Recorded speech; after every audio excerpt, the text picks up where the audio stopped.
Today I'm making one of the easiest cookies you'll ever bake. Just 3 ingredients, no flour, no butter, no eggs. So if you want to learn how to make them, then just keep watching. Starting with our first ingredient, we'll be taking the creamy peanut butter. And if you go with the crunchy one, you'll get the bits of peanuts in every bite. And that's a nice extra crunch.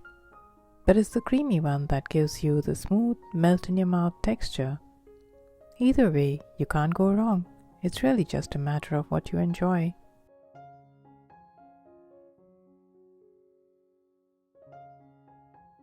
Next, we'll add the brown sugar. I've grounded mine into a fine powder before adding it in.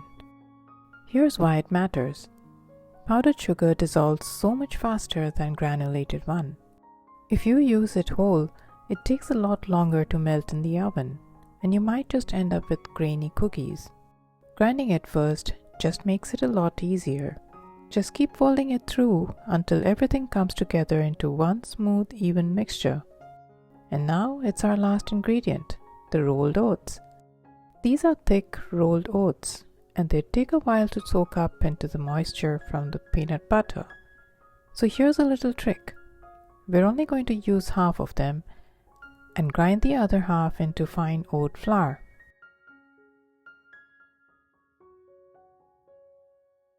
Now, I'd like to be honest over here.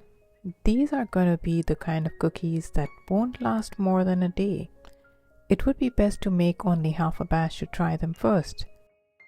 And if you'd like a different version, I can test a batch in my kitchen and share it soon with you. Now that looks good enough oat flour. Go ahead and add it into the same bowl, along with the rest of the ingredients. And of course, adding in the whole rolled oats as well. Now I did say this was a 3-ingredient recipe, and it still is. It's completely optional, but I enjoy my cookies with cinnamon flavor. And a small pinch of salt, which just highlights all the flavors and makes the sweetness taste so much better. Give it one more good mix with the spatula, making sure everything is evenly combined. Now all you gotta do is allow the oats to do its job. That is, allow it to rest and give it some time to really soak up all the moisture. This makes it much more easier to shape the dough later.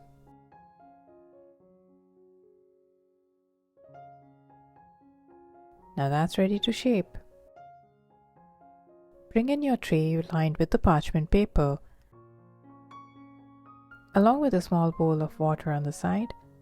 This is simply to wet your palms with a bit of water before you start shaping. It's a simple trick, but it stops the dough from sticking to your palms. Simply take a small portion and roll it between your palms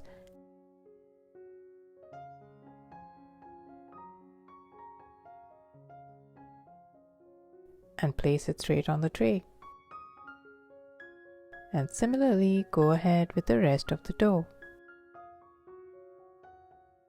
I did make a large size, but I'd highly suggest you make a smaller one, as they will hold better once baked. And here's a tip worth knowing.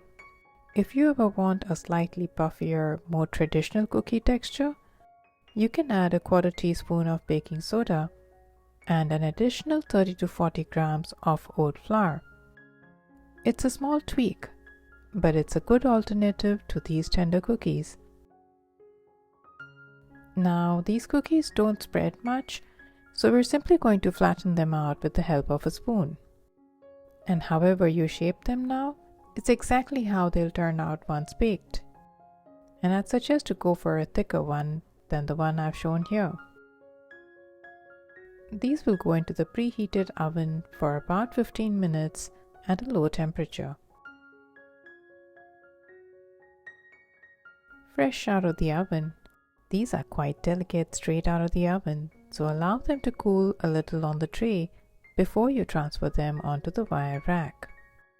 Let them cool completely and they'll firm up as they cool. This recipe usually gives you about 12 to 15 cookies, and they keep well in an airtight container for about a week in the fridge. Remember, they won't last long at a room temperature.